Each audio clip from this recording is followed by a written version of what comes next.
Here's a video about what to expect when you're going to get your bodybuilding tan. I've been meaning to make this video for a while because I felt so unprepared when it was my first competition and my first time getting professional tan.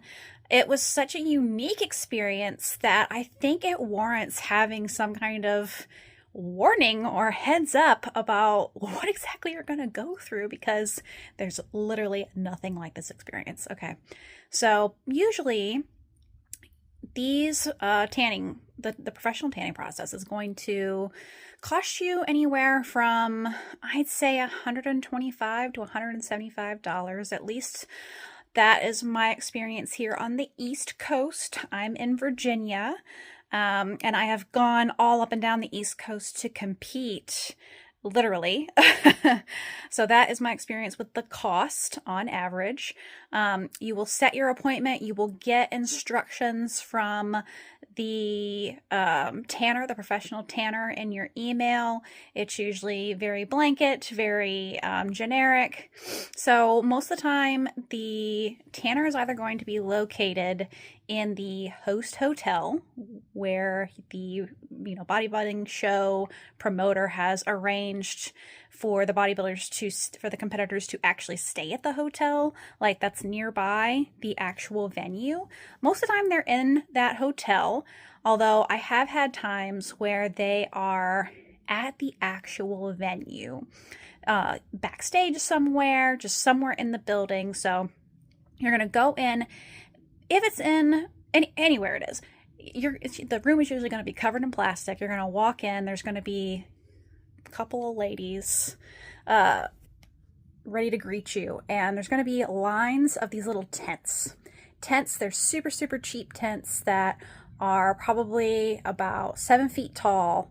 They are the width of maybe 3 or 4 feet, just enough for a person to literally sort of like duck in and stand inside them.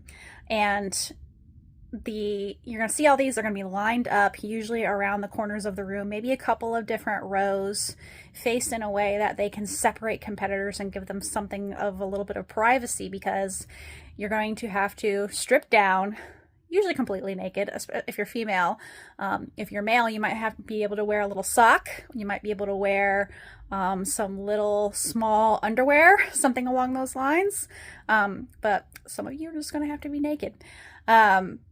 You'll strip down inside a tent, and the ladies will usually give you these little sticky pads. They look like little pieces of paper cut out into the shape of the bottom of a shoe. They'll stick onto the bottom of your feet so that you're not having to have your feet bare on these tent floors where other people have stood and received their tan. And the ladies are going to come up to you with a spray gun, and they're going to start instructing you to maneuver into all kinds of indecent positions. I mean, from arms up to legs spread to bending forward, because they're going to be tanning you. They're going to want your hair out of the way. They're going to want to get you at all angles and make sure they spray you thoroughly for your first coat. And it is cold. This spray tan is going to be cold. The room is probably going to be cold because there's going to be lots of fans also blowing. You'll probably hear them when you come into the room, but it might not be super, super loud or noticeable until it's your turn to go and transfer from your first tent into another tent. Usually they transfer you. Sometimes they'll carry the fan over to your existing tent. They'll literally point these little fans at you, and you have to turn around and let yourself dry off. In my experience, most of the time, the tanners want you to, will try and get you dry very quickly within 10 to 20 minutes. I have heard of some tanners just letting you stand there for as long as it takes. Sometimes an obnoxious amount of time to let you dry. But in my experience, it doesn't take them that long. If they will come up to you, the ladies, and they'll have their gloves on, and they'll kind of like check you to see if your tan is still sticky or tacky. And if you are not drying, they might have some kind of powder that they have with a little brush and sort of brush it onto your tan to try to force it to dry. And the powder could be something store-bought, or it might be something homemade that's just like cornstarch and cocoa powder mixture. And basically that's it. They will send you on their way. If you are on time or early, a lot of times they'll take you early because a lot of people no-show to these appointments in my experience. So it might be in your interest to show up early, at least for your first tan. Your first tan will take place the day before your competition. What else? Am I missing anything? I think that's the experience for your first coat of tan. They'll usually want it to happen in the afternoon, the day before the competition. They'll have different groups of competitors coming in at different times. And they will try to separate people, at least if they have more than one person tanning at a time. They'll try to keep the men on one side and the women on the other so that at least the men aren't able to walk by you or see you out of the corner of their eyes. If they do have to shepherd a man past your tent, then in my experience, they'll take a towel and hold the towel up for a little privacy window for you. So just be prepared for that. Perfectly likely that someone is going to be seeing you naked. Pretty likely that another female competitor will see you naked, because they'll usually just if you're a female and you're getting a tan, another female might just be shepherded right by you. You take off the sticky pads. They might offer you a shiwi, which is like this little plastic thing that you can pee into that will shoot your pee in the correct direction and prevent any kind of spraying on your lady parts or your inner thighs. And they might go over with you and they might not go over with you how to protect your tan when you have to pee. So when you get your tan, you want to prevent getting your tan wet at all costs, including when you are using the bathroom. So this can be a little challenging. Even when you're washing your hands, you really only want to wash, as little as possible, because a lot of times they'll try to get a little bit of tan started on the back of your hands and around your wrists. So you have to be careful when you're washing your hands. You can't really do any dishes during this time. And a lot of people will talk to you about how, be careful not to pee on your tan because you will ruin your tan. And I want to just correct this, because this is just the first layer of your tan. This first coat, this first layer, is basically different than the tan that you will be getting on the day of for your second coat, your touch-up coat, your top coat, whatever you want to call it. The purpose of this particular tan is to be left on your skin so that it can slowly darken you over the next 24 hours, basically. And it's really, really important that it be left on your skin for probably 4 to 8 hours to really let it get the full effect. After that, its magic kind of stops working, in my opinion, and I think in many professionals' opinion as well. So, okay, so how to pee and not impact and not get it on yourself. You can use a shiwi, but I have not had good experiences with a shiwi, because just because you are peeing into a funnel, literally, does not mean that there won't be any kind of splashback. When you're peeing into a toilet, it could splash back no matter what. I would recommend that you pee into a medium-sized Dixie cup or medium-sized red Solo cup. You don't want it to be too big. You want it to be small enough that you can, that the rims of the cup will not reach your inner thigh, basically. So that's about the size of a cup you want to pee into, so that you can literally touch it to yourself and prevent any kind of pee from splashing onto your thighs. If this happens, though, it is not the end of the world. If you do end up accidentally peeing on yourself and getting a spot on your tan, do not panic. Take a towel or a piece of TP and gently pat it as quickly as you can to make sure you get the liquid off of your skin. Just double check yourself every time you're done using the bathroom or washing your hands or anything. Check to make sure you haven't got anything splashed on you. If you have, just quickly dab it so that you absorb the liquid. The worst thing that could happen is if the whatever liquid you got on yourself starts to run.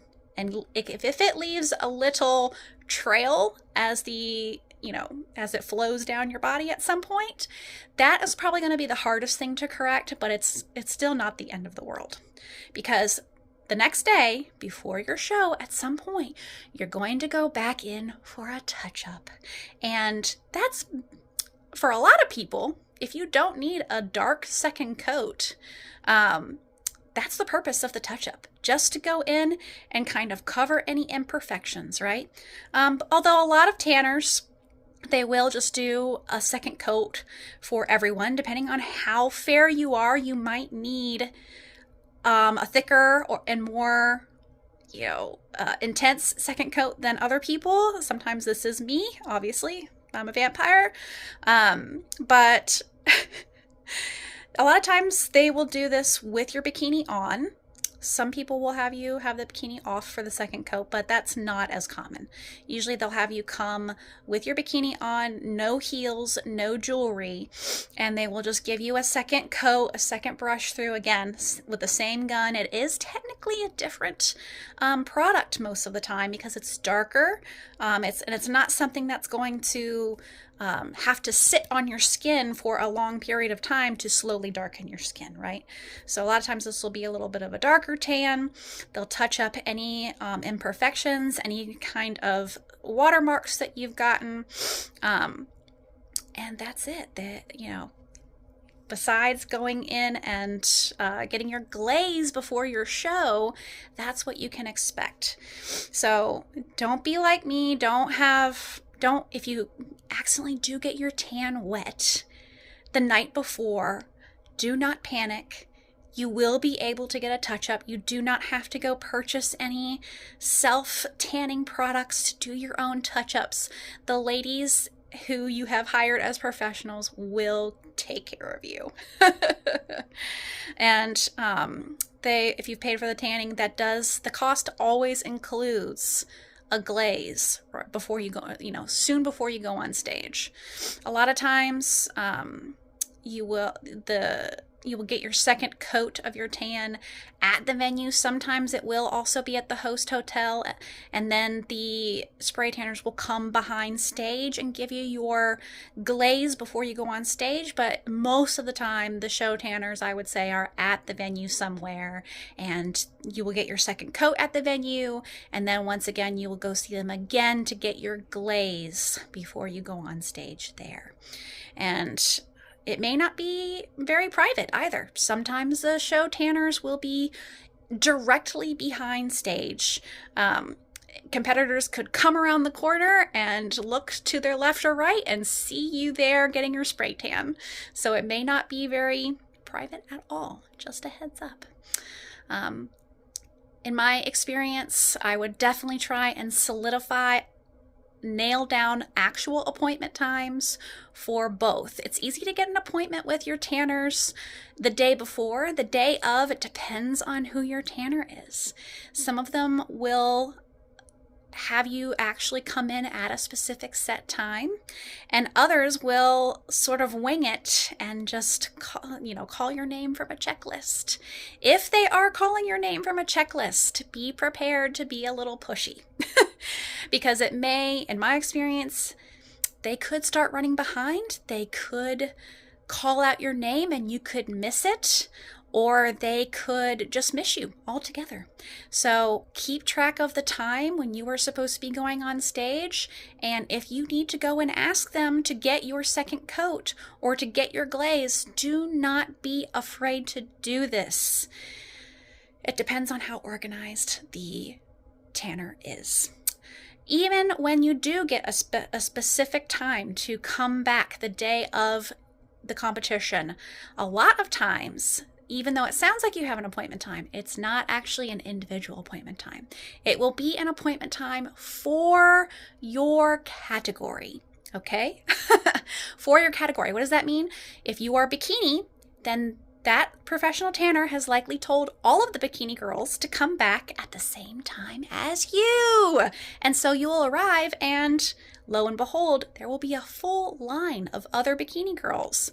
So you want to nip this in the bud? Arrive early so that you can either get first in line or so that you don't have to wait in a super, super long line. Just a heads up, because this can be very frustrating. I've had frustrating experiences where we've gotten very, very close to the time when I'm supposed to go on stage and I haven't received either my second coat of tan, or more frequently, I haven't gotten my glaze. That's a lot more common. It's very common for the show tanners to run behind schedule, to miss people. So be prepared to advocate for yourself. Speak up, ask questions, ask if you can go ahead and get your second coat, even if they're working on another group of competitors. If you are getting close to your show time, within 2 hours of your show time, I would definitely not wait any closer than 2 hours to when you're supposed to step on stage to start asking for your second coat, to start asking for your glaze. Glaze might be a little closer, but keep in mind as well that a lot of bodybuilding shows, the schedules are not set in stone. So you may end up going to the venue and getting ready and thinking that you're perfectly on schedule. Even the show tanner may be running exactly on schedule, but then suddenly they want you to go on stage sooner than your scheduled time, and bam, you have not had your actual second coat and or your glaze done. So be prepared for all of these things. Be prepared to very closely listen to what's going on with the schedule. The expediter, the person that is backstage with the clipboard with all the competitor names, can usually keep you up to date on any schedule changes. You can keep going back and talking to them. Keep it an active conversation so that you are in the loop and you don't get surprised. All right, so hopefully that is helpful to everyone. A good practice I also recommend is to bring your own glaze just in case, even if you are getting a professional tan, because this is the most likely and most often thing that will be missed or skipped or forgotten.